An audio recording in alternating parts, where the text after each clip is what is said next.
Hey, hey, hey, this is the Stomp Strong Show, episode 6. I'm Stomp, this is Saad. Good to see y'all. How's everybody doing this week? We had a pretty interesting episode last week, all about home defense, personal security, our takes on it. And we got a couple questions. We're going to go through those this week. And if we have time, we may talk a little bit about choice on handguns as well. But our first question you got from somebody, what do you... Somebody posted on the YouTube channel, I forgot your name, I should have wrote it down, I'm sorry. It was like, what was our recommendation for an AK-47 under that would cost less than $1,000? Because AK-47's just like AR-15 rifles. You can get for less than $1,000, and you can get them all the way up, for $3,000-$4,000, depending on, who's I like to call it Gucci on them, who's making that, Yeah, that rifle. Kit builds, right. which are, we could talk about the whole AK market and anything in between. And $1,000 is a weird number right now to talk about, because even before this panic buy that's going on right now with all the riots and stuff, we're going to talk about those prices like 3 months ago, before anything happened with the Rona and before any of the panic buys. These are the prices that I kind of remember. Right. These are prices in 2020. This is going to obviously change over time, right. And this is an idea of something under $1,000 that we didn't do no research. I mean, he told me about this question 30 seconds ago, and we talked about it for like 10 seconds and realized we had different takes on it. Sure. And it's going to be an interesting discussion for sure. I liken myself as an AK-47 aficionado. I've had them since I believe like '96. I got my first one around then. It was a Vepper. I paid like $600 for it. Everyone thought I was crazy. Sure. I sold it like 10 years ago for $1,200 with everything with it, and scope mounts and everything, like 7 or 8 waffle mags from Bulgaria, which are like really, in hindsight, it's crazy that he got like 10 mags with that. Yeah. So and that was like 10 years ago, and that was a $500 or $600 AK in the 90s. So AKs are interesting. What you don't realize about AK-47s when we have this discussion is they're built in like an old world technology. It's almost like blacksmithing. Yeah. When you shoot these guns, it's way different than shooting an AR-15. An AR-15 is really crisp and bang, bang, bang, and it works the same. And AKs work the same too all the time. But to get into a sub $1,000 one is going to be difficult, is what I'm trying to say. So we're talking about the lower end of AK-47s at this range, but you do want a runner and a working gun. And there are guns that you can get that are cheaper than what we're going to talk about, in the $700 range and the $600 range, I believe, at this time 3 months ago. But those are going to be guns that I would never recommend. Those are American-made guns, which is going to be interesting because one of the guns we do talk about is going to be an American-made gun here soon. But this is a company called Century. I wouldn't do much with Century, and I'm not saying they have bad guns. What I'm saying is they have they've had problems consistently over the years. So the company does import some awesome stuff that if they don't build, I would totally suggest to buy. And if anything's imported by Century and they didn't build it, I would buy from them.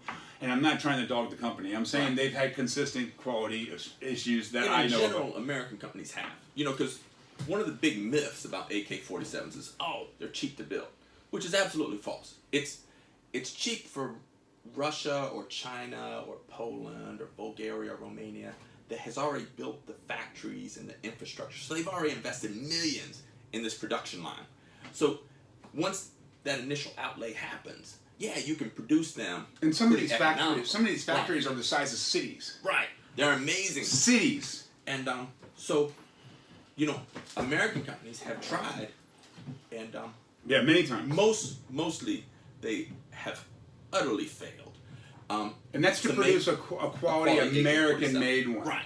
And where everything's American-made. Like what Century was doing is they was taking like maybe parts kits from Romania or some Serbia or some other country, and then bringing it into the States, and then maybe they was putting a U.S. barrel or a U.S. receiver or a trigger, and like reassembling it with some U.S. parts, and then putting it Now on the gun. market. And a lot of people do that, but the problem is when you're not going to know exactly or put in the exact time to build these things in a quality way, you are going to have to cut corners. And to sell a gun, for instance, let's talk about quality control building an AK-47. If I was to go get a person to build an AK-47, I would only buy from a few companies.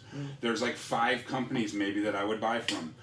Krebs, Rifle Dynamics, Meridian Defense, Definitive Arms, and there's probably more that I'm not acutely aware of, but those are about the ones that I know that you can go spend, say, close to $2,000 and get a gun, and it's going to be phenomenal. And when I mean phenomenal, I mean we've taken this Krebs and this Meridian Defense, and those are the 2 I have right now. Not Meridian Defense, my Definitive Arms and my Krebs, and pounded them the last 9 months.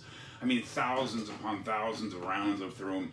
And we've also done that with a Mac 90 from 1994.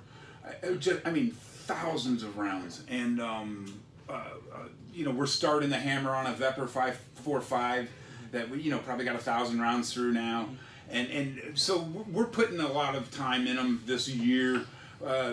I've come out of a 25-yard indoor range and extended myself out to 300 yards at a place called Lone Star, and we've just had a blast becoming friends at the range. I mean, before I took any classes with Saad, we went to the range, you know, 10 times, Sure. 15 times. So we go every week. So we got I brought him into my world with AKs, and he embraced it. And he, you know, he's as good as I am, and we're going to classes and stuff, and we're just having a blast with these AKs. So And go ahead. Well, you know, Stomp got into AKs because he likes the AK platform, and like for me, it was the novelty of like, you know, I was in the Navy for 33 years. I deployed on the ground with the Marines in a couple different combat environments, and the AK-47 or the AK-74 is what my enemy was shooting at me.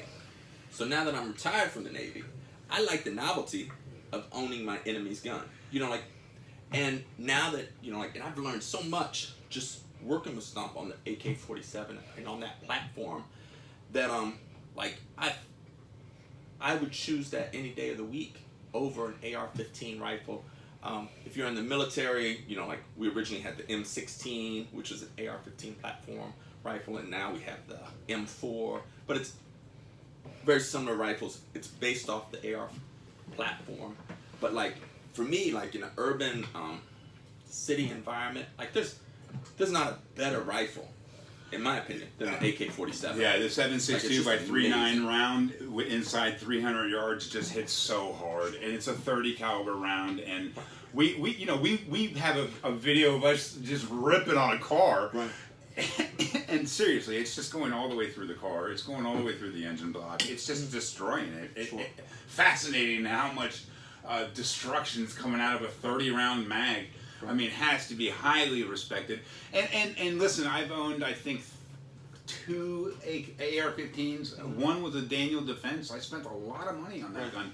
I mean, They make a great weapon. it's Yeah. one of the best companies you can buy, and it was a tack driver. I could shoot little tiny groups with it, but you know, it felt like a toy to me.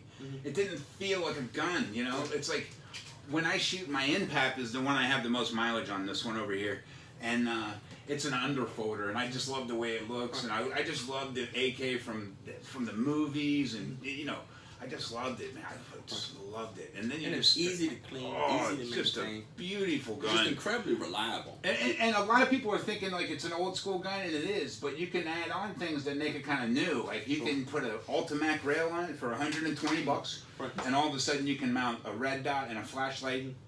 I mean, Yeah. in 4 seconds you can mount a red dot and a flash, and they hold. I don't care what anyone says. I've shot in everything from a Bushnell TRS-25 that just died. I mean, 12 years old on an Ultimac.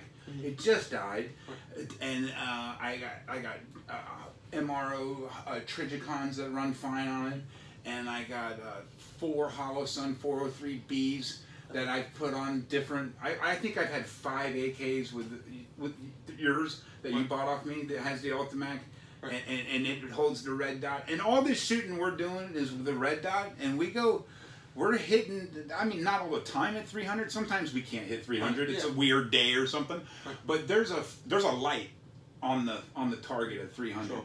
And me and Sod are both deaf. So if you've ever seen a video of us talking, we're kind of screaming at each other. We're both deaf.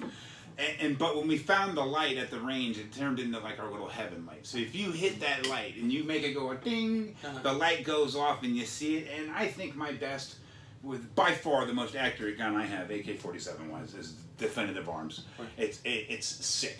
I spent, I think, $1,700 on the base gun. I am in the process of building it up right now. It's got a lot into it, and it's going to have a lot more. I'm looking to get a rail built for it, customized, put on it, because it's a weird build. It's an East German gun. Yeah. This gun's primary birth, its beginnings, before Chase touched this beautiful gun. How do I describe how good this gun is? This gun is so sick. Before Chase touched this gun, it came out of a parts kit from East Germany from the 90s. And it's a parts kit that Chase took, and then he built it. And if you don't know who Chase is, Chase Sisgold is just an AK master. He's about 27 now. He got famous about 5 years ago building AKs. Sure. And they were the most accurate AKs on the market. And he's known for accuracy, and they still are, and nothing touches it. Sorry, Mark Krebs. I'll have a Meridian Defense here coming soon, and I'm sure that will not be anywhere near as accurate as this gun either. This is the most accurate AK I've ever seen, hands down. And I own it, and it's sick. So you can put, like I said, we're starting out at 1,700, and it's going to be close to but it'll be close to 2,500 easily when I'm done with it. And that's just starting out, right? That's not even really getting in the real trick. That's parts I'm putting in. That's not me doing the trigger. That's him doing the trigger, him doing all the build. It's just me adding furniture, right? And when we talk about the AK-47, like, me and Stomp were out at the range. We're hitting, 300-yard targets, and the gun was designed for an effective range of 300 yards or less to be used. Yes, there's guys out there that can hit, 500 yards. Yeah, Robski kills it. 600-700 yards using the AK-47, but then you're more lobbing the bullets. Where long range, the AR-15 is it's designed for 500 yards, effective range. But there's guys that can reach out 7, 8, Sure. 1,000 yards using their AR-15. So, but when you talk about like urban defense or even home protection or civil defense, like in what scenario in your life, in a self-defense situation, do you need to make a 500-yard shot? It's not happening. Good luck explaining to the police how that was self-defense when you shot somebody. And think about 500 yards. You're talking about 5 football fields. That's the old paradigm. End to end. Like for a civilian, like you're just, unless you're hunting with it, you're not going to need to make a 500-yard shot. Yeah. The AK-47, it's a bigger, more powerful bullet, but it's not going to be, you're not extending it, for a 1,000-yard shot. Although there's people that can do it, but. Like I said, now you're talking about you're gonna lob the bullet. Yeah. Yeah. So it's a different ballgame. But close range, oh my gosh, which is what you're gonna find yourself in if you're using this for personal protection in a civilian situation. Close range, like 100 yards in. Oh my gosh, it's headshots all day long, no problem. Incredibly effective. Yeah, with a red dot, it's just insanely accurate. You can have a blast. And you're talking about a gun that, like, if you're hiding behind a cinder block, it's gone. I'm gonna hit you.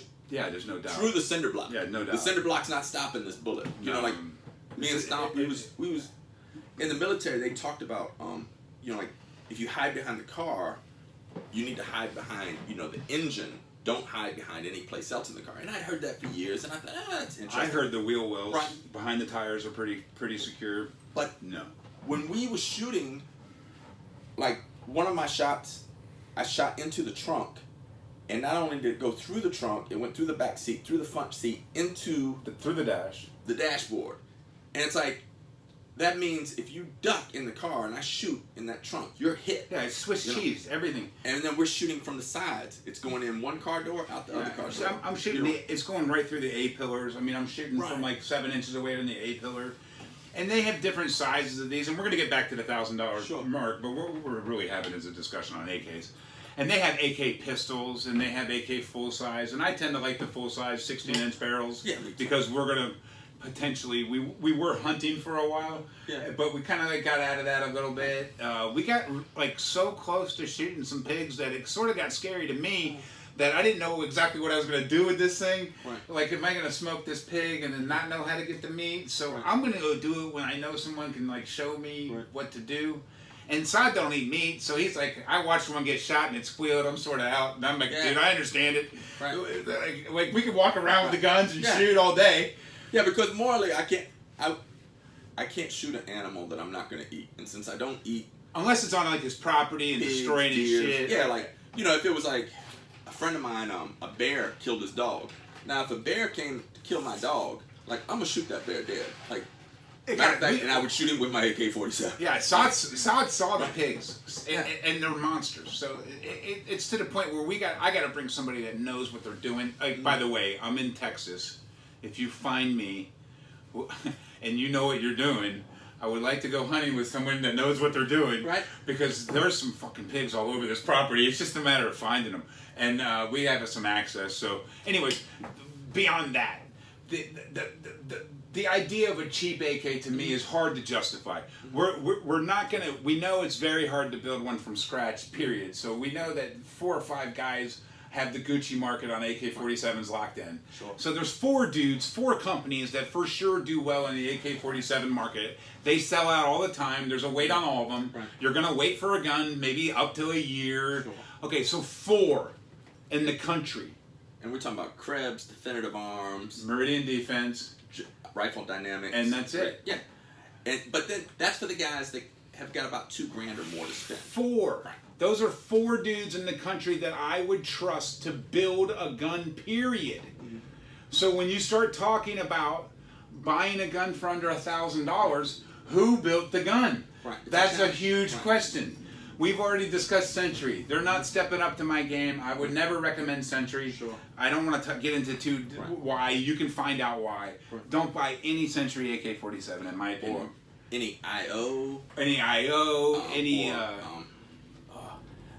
DDI made some decent ones, but then they made some terrible all these ones. Businesses, all these companies are out of business. So don't buy these. What I suggest, if you want to have an American company, I have had 0 experience with PSA, but I have 7.62 by 3.9 AKs. Right. I do have a PSA AKV 9mm. Right. It is one of the funnest guns I've had. Right. It runs everything. Mm-hmm. It seems to be the shit. I have probably shot 1,000 rounds through it. It's a new gun to me. Sure. And we've had no problems with it. No problems. It's fun as hell. That is a totally different built AK than a normal AK-47. It doesn't have the same parts. It's not the same design. It looks like it on the outside. It does not run the same way. AKs are made in a specific manner. Mm-hmm. Okay, that being said, Palmetto State is on their Gen 3 AK-47.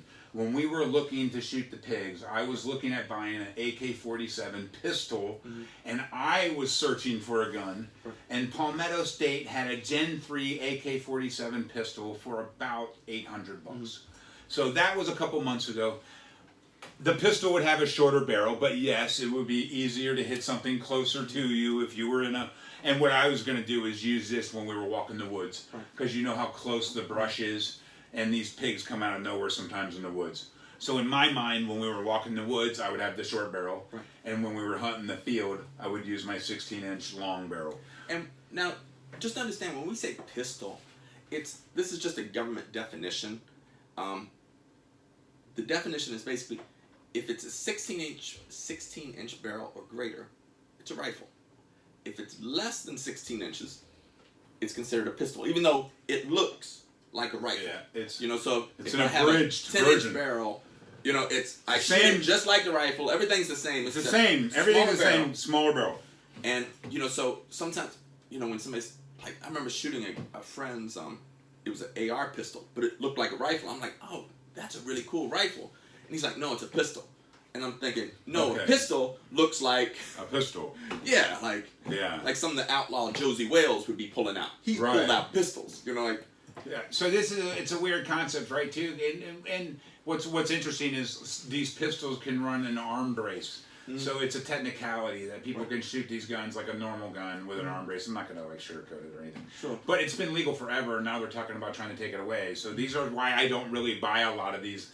Because if you get one and you have to take the brace off, and all of a sudden you do have just a pistol grip on this gun. It kind of mutes the use of it. I can't be really accurate with just a pistol grip on a gun, right? So I do need something to make it a little more accurate, put it in my shoulder, whatever, stabilize it, brace it, whatever. So these are all aspects, but what I'm trying to say is I think you would be safe to buy a PSA Gen 3 or better. Right. That's their newest gen. Yeah. I knew they had some problems on Gen 1. There's always going to be a feel-out period. Gen 2, they fixed a lot of that. Gen 3 is their new one. I haven't heard no problems at all about Gen 3. And it's an all-American made AK-47. All-American made it's not AK. a foreign parts kit that they're assembling.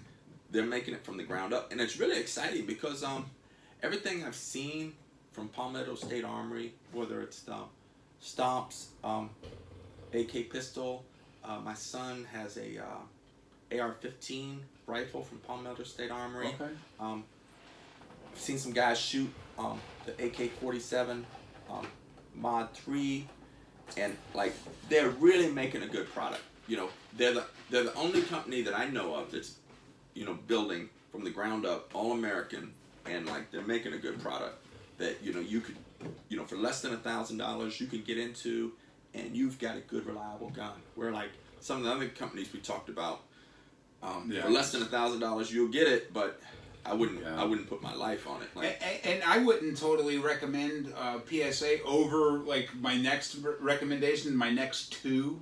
And the reason why is because these are both going to be mil-spec guns built in a factory, a Cold War factory that's been building them for the last 50 years. And these people don't question why they're making what they make, and they can sit there and work in insane conditions to build these guns in a way that we wouldn't even really be able to do. I think in a like PSA's doing it. I don't know how they're doing it. Honestly, it doesn't make sense to me that they're doing it. And they're doing it, and they are doing it a really competitive price, and so PSA seems to be pulling something off that's never been done before, and they're doing it well. Before PSA, I would have never recommended an American gun ever, but I would have recommended what are known as Wassers, and Wassers used to be $500 guns all day long. 3 years ago, you can get them all day long for $500. And they were canted sights, and they would be put together in tolerances that would piss you off, but the gun would always run, and for the most part they never had a hiccup. And when I mean canted sights, I mean you're getting a gun from a person in a third world country that I'm telling you to buy that's going to be off a little bit because it's an AK-47, and they're built in tolerances that if the dude's not paying really good attention to, and if you don't stamp that barrel in perfectly centered on the, what happens is they press fit a barrel into a receiver, and if they don't make that perfect, true, the front sight's going to be off. Then they have to take the post on the front sight and skew it left or right to make the front sight work, right? So you'll have canted sight posts. You'll have some of these things are what are going to happen when you're buying a sub $1,000, really a sub $1,600 AK. You're going to have the potential for these things to have slight variances because they're off a little bit. But these guns are mil-spec. They are made in Kruger, I believe, Romania. And these are Romanian guns. These are made in the same factory they make the mil-spec ones in. It's the same place, same thing, to different furniture. And then they bring them over here, and then they put furniture on them here, and then it's called an import. So you can go to Century and buy these Wassers all day long. And sometimes they'll confuse you. Like I like to get a Draco pistol. It's a Romanian Wasser pistol. It's called a Draco. But they'll sell a pistol and they'll call it Draco pistol because it's a style. See? You're not really buying the Romanian. You got to be careful, right? You have to know what you're doing when you're buying an AK to a degree compared to an AR-15. If someone says it's an AR-15, it's an AR-15. That's it. And like the thing is like the ideal for the longest time was like, like I have a Russian-made AK-74 from the ground up. It's Russian, and they make a phenomenal rifle. Sure. Matter of fact, it's quickly becoming my favorite rifle. Sure. And then I have a Chinese-made from the ground up AK-47 that I got from Stomp, and they call it the Mac 90, which just stands for Modified AK. And that's how they came up with imported it in the 90s. Right. They neutered it. They made it horrible. When they first brought it in, man, you could get them for like $200. Yeah. And then once they put the ban on China in '94, now like you want a Mac 90, you're gonna spend $1,500. Maybe more. You can maybe get one for $1,000. That's Right. not furnitured out. Nice. Right.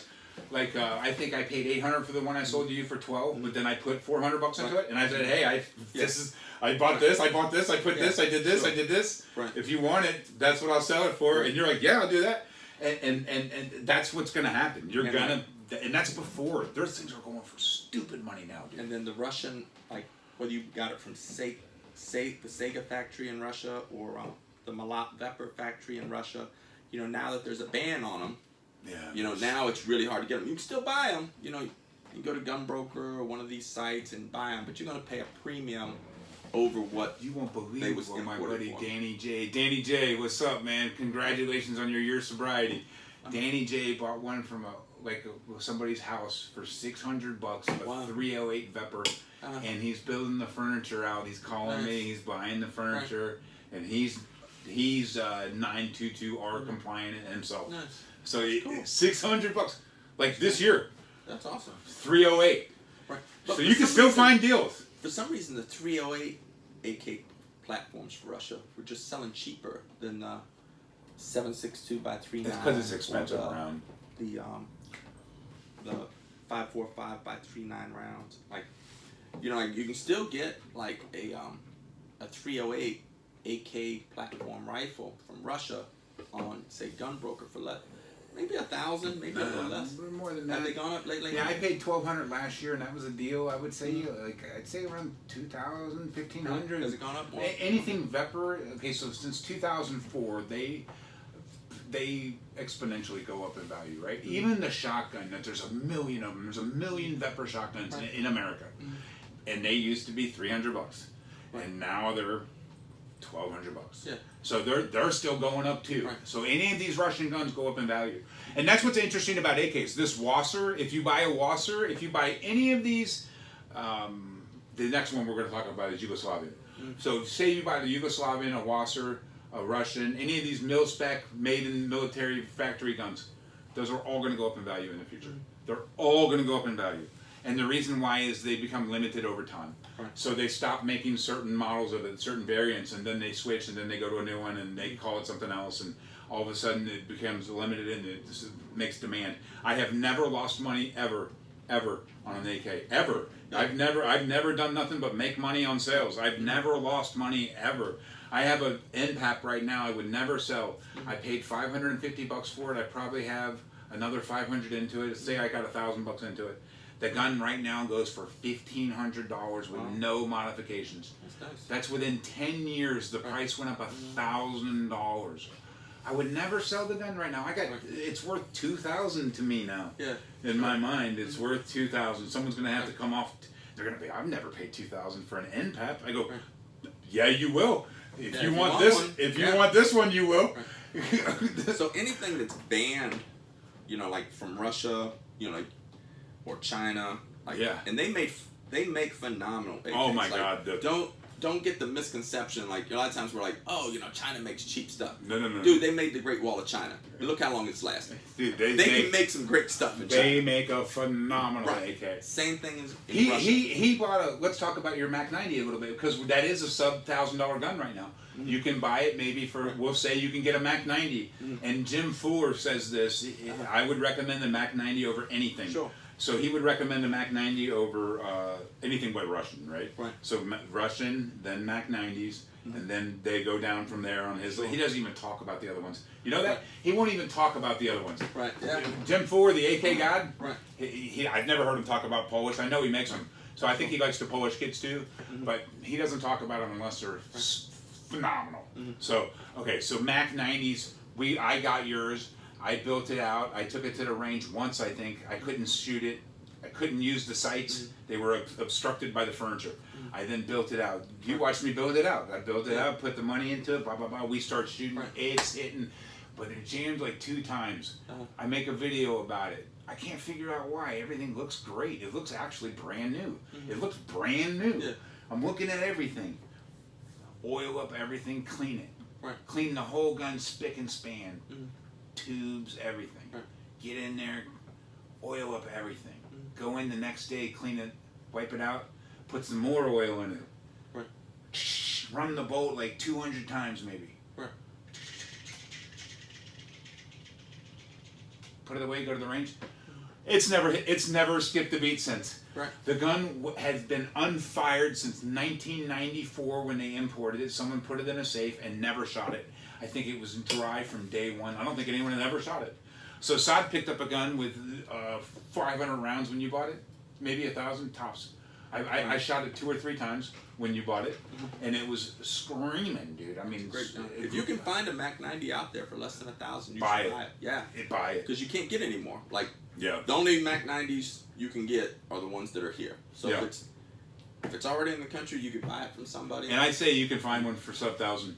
And you know, like, there's people that, you know, like, go to gun shows, go to either pawn shops, even gun broker, because there's people that have weapons that they just don't know the value of what they have. And so you might be able to get a really good buy. Like, you go someplace and you're like, the guy says, yeah, you know, that's just some Chinese crap, you know. Or, and you can walk out with a great deal. Yeah, that's what they call a FUD. Sure, like a 50-year-old guy that knows that they were $300 10 years ago, and give me $800 for it. You got a deal. Sure. So you know, he might have got a stack of them, and he's now cashing them out.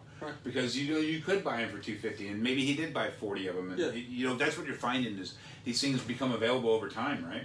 So like my NPAP, I never thought would be an expensive gun. It's a very expensive gun right now.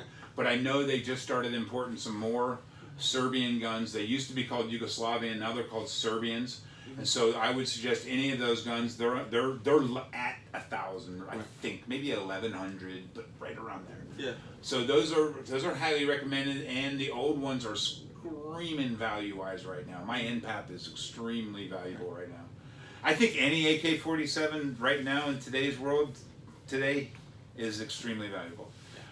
The idea of political parties wanting to take them away, I don't try to get into politics too much, but my hill to stand on is 2A. I don't think any of the parties represent me as far as 2A goes. No one takes it serious enough for me. And the thing is, like, they have, you know, like, I'm not into politics. I equally dislike the Republicans as much as I dislike the Democrats. Absolutely. The thing is like, for the folks that are out there saying, well, hey, you know, maybe we should disband the police department. Well, that's what the Second Amendment's for. Is like, if you disband the police, now I have to protect myself. There's no 911 to call. And if you say, well, Sal, what do you want to protect yourself with? My AK-47 is what I'm going to protect myself with. Absolutely. You know, like, if there's a mob, you know, if like somebody's trying to burn down my house, like, it's getting really crazy too. We talked about the businesses in the last one. Like, you can abandon the business, whatever, burn the business, and I don't even want to judge nobody. I'm not even trying to say nothing like that. I don't want to tell nobody's like. Obviously, I think if you're burning up people's shit, you're a total douchebag. Absolutely. Total douchebag. You should not be burning up no one's shit. You're an asshole. I will judge you. Yeah. Okay, I will judge you. Yeah, burning and looting, that's not... If you want to have a problem with how police are treating people, I can understand it. If you want to talk about social change, I can understand it. If you want to talk about a better, kinder world, I'm all about it. You ain't never going to hear nobody talk about be kind to yourself, love other people. Be kind to people. You're never going to hear someone remind you to love yourself more than me and be kind. Because I got to remember to be kind. I have to remember to love myself. I have to remember not to be a douchebag. Because I can be extremely critical. I can be extremely type A personality, I guess. You know what I mean? I can be boisterous and over the top and speak out of turn and dominate conversations. All these things I'm trying to get better at. But I have now today there is no way I would sell anything like that. I've sold off maybe 7 or 8 guns recently. I am not selling off no AKs. And the thing is like, you know, like, because right now it's just a weird time because people are buying guns and ammunition, driving up the prices because first it was the fear of the disease and the societal collapse. Now it's the fear of the riots and the looting and societal collapse. And so the prices have gone way up. And I would suggest waiting Yeah. unless You have nothing. not have a gun. Yeah. And, you know, you feel like, hey, you know, I need something, you know, so you might, if you buy today, you're going to pay more Sure. than you would had you bought in March, you know, early March. And maybe you'll pay more for that weapon than you would pay next year this time. You know, because it's hard to say how things are going to, and you might not, and you might pay $1 a round right now. Right. Who knows? Yeah. Ammo's crazy. Sure, it's really hard to get. People are buying it, you know, and but if you're looking for a self-protection weapon, you know, like I can't think of a better rifle than an AK-47. Yeah, 300-yard in gun for You're like, fun, oh my range, a blast to have. Right. Yeah. Like the funnest time ever at the range, to me. Right. Like when you hitting at 300 yards with something Right. that is not supposed to do that, Right. and people around you are going, "What? I got 8 out of 20 once. Yeah. I got 8 out of 20. Nice. People around me were like, "What? Couldn't believe it." You know, the other thing I like about AKs it's is hard. you don't have to be an engineer to clean the dang thing. No. You know? Like an AR-15 is not an easy weapon to clean. Like, you know, you can be trained to learn the parts and stuff. It's a get great better point. at it. But, you know, like, there's kids out there in third world countries, 12 years old, walking around with the AK-47, and they clean the thing because, and they're not like Americans. Americans are like, well, you know, I clean with Hoppies, or I clean with Safari Land CLP, or I clean with Ballistol, or Frog Lube, or, you know, Rim Oil, or, you know, all these different things, and all these intricate. Did you say cleaning Hoppy's number? things. Did you say Hoppy's number 9? Yeah, I said Hoppies. Okay. So all these, Representing. and that's Americans, you know, where like I've deployed in foreign countries with various other countries, and they're there cleaning their AK with diesel fuel, and then they're lubing it with motor oil, and you're like, Yeah, they take off their shoestring. yeah, like it's just They take off their shoestring, run it through the board. You ever seen the guy in the video online? He's like some African country, and the local guy goes, "Oh, he can get that AK going," and this AK Sure. had been buried for like 40 Right, yeah. years, and he pulls out a little bit of motor oil and takes his shoestring off, Right. and he cleans it for like 10 minutes. Right. He spends like 10 minutes cleaning Yeah, it. right. Then he gets the action going. Sure. And then he goes, "Hey, give me that mag." Sure. And the guy goes, hands him the mag. I think it's like Cambodia or something. I think it's in Cambodia.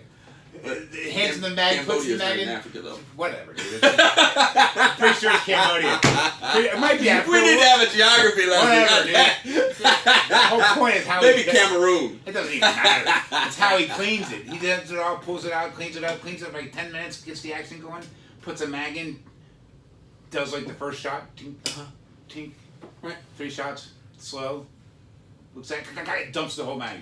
Nice. Gun had been buried, rusted Sure. out, destroyed, in a hole. Right.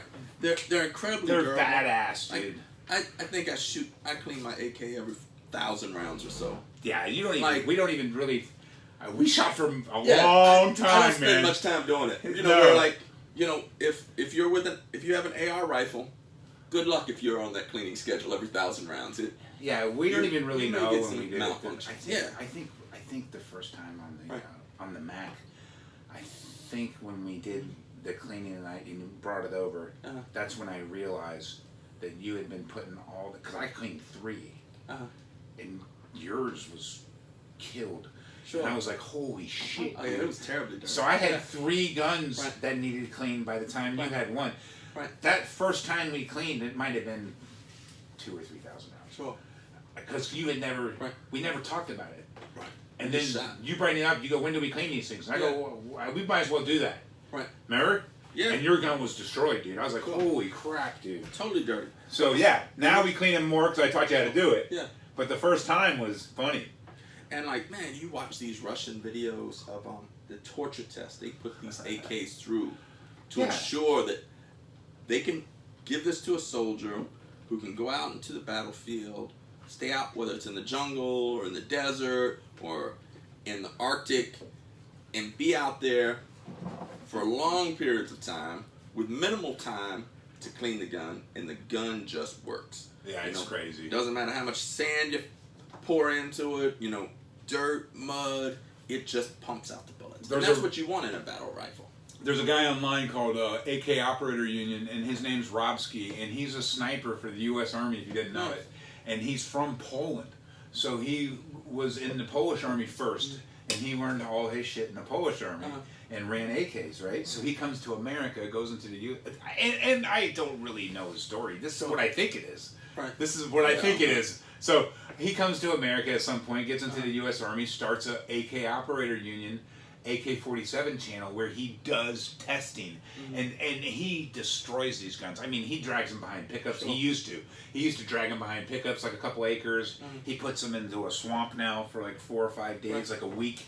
He destroys guns. So he does a 5,000 round test, and if your gun makes it through that 5,000 round test, basically you got the seal of approval. Nice. So you can go back to Robski and have him and watch him destroy guns that, like, my impact didn't make it. Right. My impact didn't make it through his testing. Sure. It busted like 3,000 rounds in. So the impact sales went out the roof then when Robski destroyed it. Right. So then I have one and everyone's like, oh, his impact suck. I go, whatever, dude, my fucking impact is killing it. But the impact sales went to shit at the time 5 years ago when he did those rounds. So Robski is the AK guru as far as testing them. And then if you want to know about AKs, go to Mishko. And so there's 2 AK guys I watch constantly, Robski and Mishko. And Mishko is a blind guy that knows more than anybody probably in the world about the history of AKs, and all of them. He knows everything about them.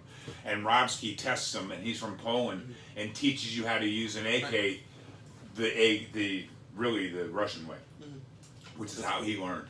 So if you want to get training, there is online training with Robski. He will teach you how to clean them. He will teach you how to do them. And there's a lot of people that have some real quality content on AKs. And if you are in the Texas area, me and Sod will for sure meet you at the range and go shooting. And you got the ammo, you can shoot ours. No problem, right?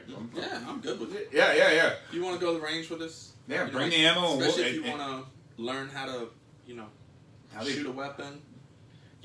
And I'm no expert, Me neither. But, we go a I'll lot. help anybody, I have people that are like, hey, Sod, I'm interested, I need some training, will you show me something? Yeah, absolutely. We'll show you what we know. We'll tell a few jokes, and I'll teach you what I know. I put a notice out on Facebook the other day, and I had a guy call me that used to be in the Army, really? and he hadn't bought a gun in a long time, and I put it out there, if you want to learn how to shoot or go over some old skill sets and figure it out, and if you want to run my shit, you can. And he took me up on it, and man, he showed up. You saw him. He had a PFW 308, like short. And he had some crazy shit. Right. All these pistols and the RMR and. I was like, wow, okay, so we got a lot to work on, and we got his RMR sighted in, and I think I shot maybe 10 rounds out of the pistols, because I didn't have no ammo. And I shot 1 magazine out of my AK because the red dot finally died. One of my Holosuns went down. No kidding. That first time ever, my Holosun went down. So I had no red dot, didn't have a way to take it off, so maybe a quick release is the way to go. So I did shoot off the front top of the post and was hitting within 6 rounds on the target at 100. So I shot only front post and was hitting at 100. Dang. No back post at all. So that was cool. So I had to improvise, adapt. I just shot 1 magazine out. So I think the whole time I was there, like 2.5 hours, this guy got really pretty good. He sighted in his 9. He was hitting no problem at the end of like an hour and a half. And then I left him on the sight-in range of the 308 because I was sort of pissed off. My red dot wasn't working, and I definitely wasn't sitting around no longer. It was coming up like I don't have all the time in the world. So the dude, we shot for 2 hours. That dude got a lot out of it, I think. Yeah, because I've gone with several of my students from my jiu-jitsu school, and we work the stuff, and we have a good time, and so if you're watching this video, most likely you're a friend of mine anyways. Right. And if you're in the San Antonio area, you want to go shoot, man, hit us up. Leave a message. And we can drop a number. If you want to get a hold of us, 833 Stomp and You is my store number. You can call us anytime you want. And You can find sod at his place. You know, like I was in the Navy for 33 years. I deployed in combat zones with both the Navy and the Marine Corps. I wasn't a Navy SEAL or any exotic special forces. You know, like there's better trainers out there than me. I'm just saying, if you're my friend, I'll teach you for free. You know what little I know, and you know we'll just shoot some ammo together, and you know I'll give you some fundamentals, and you know, if that makes you feel. That's more all I ask is bring your own ammo. I won't even shoot. Right. I can just help you out and tell you what I know. And if you don't know what ammo to bring, then you know like talk to us, because ammo is not easy. And that's one of the challenges, you know, for new gun owners. They're like, well, you know, I got a Glock 17, but I heard it's really good to shoot 45 ACP. It's like, well, you're not shooting that out of your Glock 17. Yeah, you know, like that. a 9mm gun is only going to shoot 9mm bullets. It's not going to shoot you 45 ACP. Or like somebody will get a Colt 1911 shooting 45 ACPs is what it needs. But you know, they go to the store and they say, well, you know, it's a 45 Colt. Well, no, that's 45 Colt. It's for a revolver. Yep. So you have revolver bullets that will not cycle through your semi-automatic. I think it's a good idea if you don't know anything about guns or are very ignorant, that Right. you should go and absolutely get training. Like Sure. I think like the idea of not maybe investing a little bit in that is stupid as fuck. Sure. I wish I would have got more training. Right. I'm just now getting into the training aspect. It's weird. I've been shooting since I'm 18 and I'm now 47 and talking about going to training, and it's really sad. You know, it's like it's a priority. There's so many things we want to do in life, and it's like, you know, like for me, like, man, shooting guns is just fun now. You know, I'm retired from the military. I'm not fighting no more wars. You know, Sure. I like to shoot with Stomp, with my friends. You know, I shoot with my son. That's you know, a big thing, right? Who's a San Antonio police officer, and so I know that, you know, when he goes to the range, he's working on his handgun skills while he's getting quality time with his father. Yeah. And then he comes into jiu-jitsu school that I own, and I'm teaching him Brazilian jiu-jitsu and judo. So it's more things that are helping him stay alive. What's weird is, what's strange is you mentioned that like it's almost new, Right. and it isn't, because he's been taking it off and on for a long time. But Sure. since you started shooting all the time, Mhm. he's been rolling way more. Right. So, And that's really almost like, because usually we do this video on Sunday, but we didn't do it yesterday because it was Father's Day. And, man, like, the best job I ever had in my life, and the most important job, and the most difficult job, is all being a father. You know, I have a 27-year-old son, and I have a daughter that's going to turn 13 in about 3 months. And, it's the best job I ever had. I freaking love it. You know, and, you know, so yesterday I spent with my family. That was Father's Day. And I think, you know, like, man, if you're a parent and you miss the opportunity to bond with your child, shame on you. Because, like, not just because you're being irresponsible, but because you are missing the opportunity to bond with some. It's just like a lifelong love it's the best you could get. Like, it's just the love I have for my children and that I receive back from my children is the best thing in my life. Like, it's just wonderful. And, you know, like, don't get me wrong, my wife is incredible. Like, I love her to death. Like, but children and spouses are different. Like, your spouse can do something and you say, hey, I love you till death do you part. But your spouse can do something to make you say, if I never see this person again, it's too soon. And, You know, like, but your child, and straight up, dude. Right. Straight up, the seriousness that you take it, the time that you invest is important for me to look from the side. And I told you this last night, as a guy who wasn't around his father much. Right. And I wanted to be. Yeah. And when I found out he was 20 minutes away, Right. I was destroyed. Sure. I mean, destroyed. Because I would see him like 2 times a year. Right. And the phone didn't ring a lot. Yeah. He wasn't calling me for that type of shit. You Right. know what I'm saying? I'm getting all my dad time with my uncles, with my grandpa, with the dudes around me who are stepping up into that role. And my dad's not a bad guy, Sure. but his parents never treated him well. Right. He ran away to the Navy at 15 Mhm. because his life was so hard. Right. So when you run away to the Navy with your dead brother's ID, life isn't easy. Sure. So he's not a bad guy. Right. When he died, he had a room full of friends. Mhm. I mean, packed. Right. So he was a well-respected guy. But as a father, it wasn't easy to have him as a father. Sure. He was packing in a bunch of lessons in 2 weekends a year. Right. And they weren't necessarily easy ones. And it was never a fun time, and we weren't doing shit like this. When I went up to his house to shoot, he embraced it, but he never went shooting with me much. Right. His brother died from a gun. He didn't like him. He thought it was bullshit that I wanted to be around him so much because I was fascinated. Yeah. But I was also a victim of some real crazy beatdowns at 12, and guns make me feel better. Right. And knives make me feel better. And being surrounded with big ass locks and 2x4s that close down on the door in a room with 8 AKs make me feel better. Sure. So this is a mindset that the father thing is everything, man. When I watch you with your kids and the smiles, and it's just you always got to smile, but you got a real smile around the kids, right? The time factor is important, dude. It's a nice transition.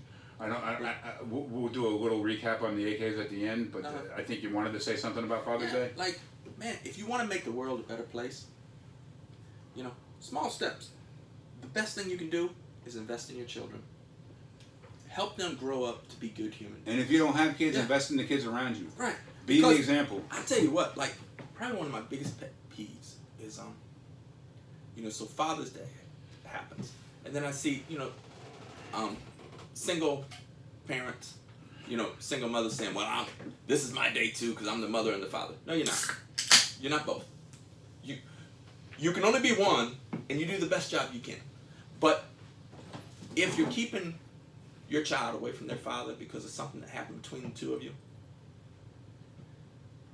not like if the father's a drug addict or, a criminal, or violent towards the child, well, okay.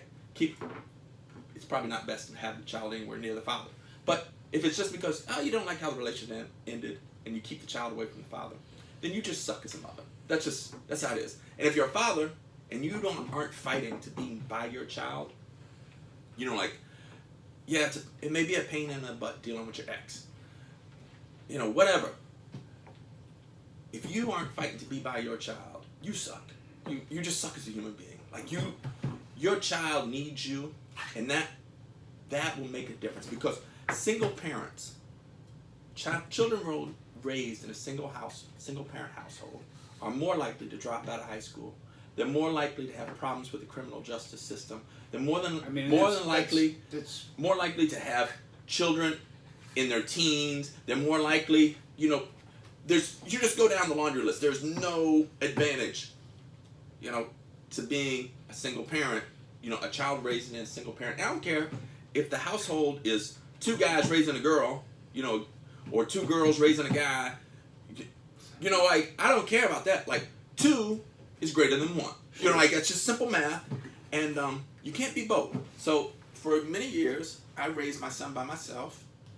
And but on Mother's Day, I don't say, well, I'm his mother too. No, I'm not his mother. I'm just his father doing the best I can do. And I'll tell you who the real rock stars are. Like the real superheroes are the step parents and the adopted parents. Those people that there's no biological connection to the child, but they love that child. They raise that child. They do the best they can by that child anyways. Yeah, those are the rock stars that deserve their own holiday. Like, I tell you what, when my dad came down with cancer, my stepmom, Susan, who's been in my life since I'm, 7? I'm thinking about, they probably got married in 3rd grade, so I think they've been, we'll say 7, maybe 6. Sure. And my dad was a hard guy, a hard guy, and hard enough that my mom wouldn't let me be around him for a while until he got with Susan, because he didn't know how to. His way of dealing with stuff was beat the fuck out of you and talk about it. No talking about it. This is, you do this and that's it. Sure. And I'm not saying I ever caught that. I didn't. I never caught that. Mm-hmm. My sister did though, Mm-hmm. a little bit. And okay, I did. I remember catching it once after a McDonald's trip, pretty bad. But my stepmom was dealing with a very type A personality guy, Right. and she loves him, Mm-hmm. and their marriage was incredible, and her impact in my life is so crazy because up until that point there was no real relationship. It was fear, and then she's around, and now I can go see him, and it was still fear. It was always fear, Right. up until like where I was a bouncer, Yeah. and then it kind of Sure. he sort of realized it, and I knew it then, but when my dad came down with cancer, I remember saying this to Susan. I remember saying, I go, you know, you are the cement in this family's concrete. Yeah. Right. There is no family unless you're here. Right. That's awesome. This guy doesn't know how to do it. Sure. He's loved me the best he knows. And my uncle used to explain my dad to me pretty well. Mm-hmm. My uncle was a genius. He would have some pretty good words, Mm-hmm. and he never would talk shit about my dad ever. Right. My mom never did either. Not much. Maybe 2 times that I remember ever. Right. Ever. Mm-hmm. Maybe twice my mom said something bad about me. Yeah. So that's not bad. So my uncle would always say, your dad loves you as much as he knows how love. He loves you as much as he loves anybody. He loves you as much as he knows how. And that's true. Just because my standard of love is so much higher around Susan, around my mother, around my friends, what I give to my friends, what I give to people, what I give to the kids at work, I never give them a break if they don't get a break. You don't get that from me, but they know I love them. Right. They understand that I'm not talking about history all the time. I'm talking about life all the time. Yeah, because sometimes Constantly. people There that is are gonna no help father in those kids' Right. world. I know Right. I'm the male Right. standard. it's not going to be the I biological one. It's am going to be the somebody father else. Yes. in their world Right. when I Somebody work at has that to step standard. up. When I Sure. work at that. For 8 hours a Right. day I know that. Sure. Because in my son's life, you know, like, I remember when I first met Sway, he wasn't happy about it because I fired the maid because it was just me and him living in an apartment, and I had a maid that come in and clean. And then, you know, Sway moved in, and she's like, well, we don't need a maid. I can take care of this. And so I let the maid go. Oh, he didn't like Sway at all. He's like, oh, I want the maid back. That's you know, so like, funny. How old and, was he? How old was he? he was, I think about 14. 14. And you know, the first several years he couldn't stand Sway.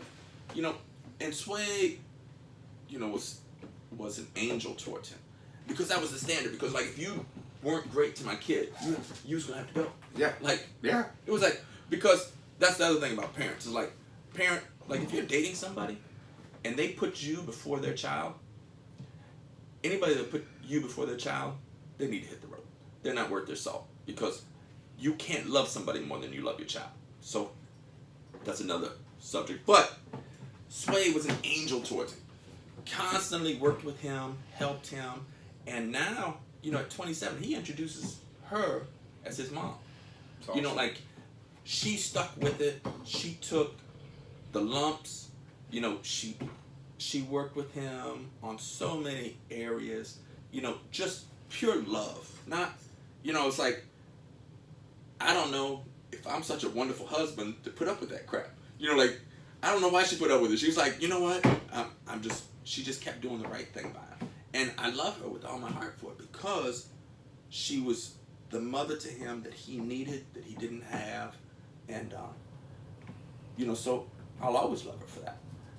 It's a beautiful story. Yeah, like it's wonderful. And I think sometimes these stories sound so difficult sometimes, like my story's not an easy one necessarily. It's not a hard one. It's not a bad one. I knew where my father Sure. was. He never didn't pay his child support or anything. I mean, never, not once. I mean, Right. it's not like that. Sure. Right? I'm not complaining. It's just what I needed wasn't happening. What I needed wasn't happening. But it doesn't matter in a lot of ways if I'm doing better than that. Right? So if I see better and I saw better all the time, every day I saw better. Right. Every day I saw people that could give me a hug and tell me they love me and really mean it. right. Every day I saw that. My we'll get back to like my mom. My mom was the epitome of a person who would give you a hug Sure. and a hard time. Like, she's the epitome of that, right? Like, so I grew up around smart people that weren't easy necessarily. It wasn't, nothing was given to you necessarily. It wasn't a super easy ride, right? My mom was constantly working. It was not, we're going to talk about work probably real soon, early job history and stuff, and how important work is. Absolutely. And the notion of work is so crazy, right? All I saw was people working. So I saw care and hard work, and you go to your grandpa's now because that's where you're staying because I'm working, and your uncle's going to come by and check on you at 9 because I'm working. And, you know, this whole family's going to be raised by everybody. It ain't me. I'm at work. So there was a bunch of people that raised me. I wasn't raised by one person by any means. And from 6 to 18, my mom was pulling 2 jobs. So there was nobody that was working harder than her. Sure. So what I've seen and what I've been around have been awesome. Right. And that's how you make the world a better place. Is invest in children, help them. You know, the ideal is that the biological father and the biological mother raise the child. That's the ideal. And we've moved away from that. Where now, you know, like, it's so easy to just walk away and, like, there's no stigma. It's like, oh, you know, yeah, he's fathered a couple kids, but he don't take care of none of them. And, you know, for the ladies, if you're watching, you know, especially the young ladies, like, if the guy ain't got a job or he's living with his parents, he don't need to be having any relations with you. Because you don't want to breed with that guy. Because he can't even support himself. I say that for the guys. Let alone can he, you know, support the child that you have. Like, and I think as a father, that's what I worry most about my daughter. It's like, not that she's going to have relations one day. You know, of course, because all humans do. But don't do it with a loser. Right. Like, you don't want to breed with a loser. Or not even breed, whatever. Just don't be with assholes. Because people are like, oh, well, we didn't plan on having these 3 kids. What, did you not know how they were created? Like, that's if you're having relations, that's how you have kids. Yeah. And you can hear this is a very serious thing for you, son. Yes. Yeah, absolutely. So I think one of our big fixes as a society is we have to invest, help these kids that nobody's loving, you know, give them good role models. And, you know, be good mothers, be good fathers, you know, be good parents, you know. Because like I said, I don't care if it's a gay couple raising a boy or, right, you know, raising a girl. Like, they'll figure it out, you know, instill good values in them. You know, it's not like you have to be a man to teach somebody to be a man. You do not. You don't have to be a woman to teach somebody to be a woman. You can figure this out. Like, but family is important. Teach them to be a good person. You know, like, and I think that's our job as parents, as adults. If you don't have kids and you can help other kids like you're doing, you know, with the schools, you know, help these kids who may not have anybody to love them, nobody to guide them. And where you see it, right? It's not even like at school, right? You'll notice how much time I spend with people at the range that don't know what they're doing. Right. I mean, how many people do I pull over and go, hey, you're having a problem hitting because of this. Right. You're holding the gun really, really, really nilly. You have to take this serious. Yeah. This isn't how we hold a gun. Right. You know, hold the gun. Let's figure out what we're doing. Have some control. Right. Let's do this. So, you know, you've watched me spend so much time. You'll walk on and I'll be talking to somebody I don't even know. Right. And just trying to educate them how to act at a range. Because everyone was new ones. Absolutely. We're the old guys there. We're the ones that sit there and can sit for 4 hours and talk at the range. I mean, that's how long we spend sometimes. Right. You know what I mean? It's not a problem for us. If it's slow, we'll talk and bullshit with everybody there. It's like what you think. It's like what you think. We're those dudes. We do everything but clean the guns there when we're there. Absolutely. So I think we definitely did the AK. Let me recap the AK. If you're looking for a gun under $1,000, look at PSA. Avoid Century at all costs unless they're importing the gun. Be really careful about what they're importing. Sometimes they call it odd things. Sure. Make sure you can see some marks on it saying it's from Romania. Mm-hmm. Okay, you want to see made in Romania or something like that, right? If you're going to go under $1,000, look for used Mac 90s. Used guns are fine. Sometimes you can get deals. Sometimes you'll find stuff that people don't know what they have. If you want to look for guns, go to Gunbroker or Arms List. Be very careful about who you send your money to. If it's a company and you can verify it, go with a company. If it's local, only go local. Do not send your cash to nobody. I have another video on Arms List on here. PSA Gen 3, I believe, is a good to go. I believe anything, and suggest and highly recommend a Wasser the most. And then, or a Mac 90 the most, and then a Wasser. And then I would say anything from Serbia or Yugoslavia is good. Any of the Polish guns are good. Anything coming from a mill factory is going to be good, but you're not going to find them for under $1,000. And happy late Father's Day. I don't have no kids. Moose and the dogs are mine, but you know, I think we do influence everybody in all kinds of ways. Sure. And if you do have kids, treat them well and love on them as much as possible. And Stomp strong. I mean, another week goes by. I think we did good. What do you think? You got anything to say? Any announcements or anything? No. We will talk more about you know, like first gun purchases, maybe next video. Well, if you guys have questions, fire away your questions and send us questions. We're always looking for topics. Also, if you're in the San Antonio area and would like us to promote your business, we can do a 1-hour expose on your businesses, as long as we kind of like do a little background and make sure you're good to go. Yeah. But we're looking to promote people. We're looking to hear Stomp Strong stories about you getting through stuff, whatever. And if you want to buy custom knives. Yeah, I got custom knives. Yeah, stompandyou.com. Give me a call, 833-STOMPANDYOU, if you want to talk about knives, or if you want to learn how to fight, Semper Fortis Jiu Jitsu will teach you how to fight. Yeah. And that's it for this week, I think. Absolutely.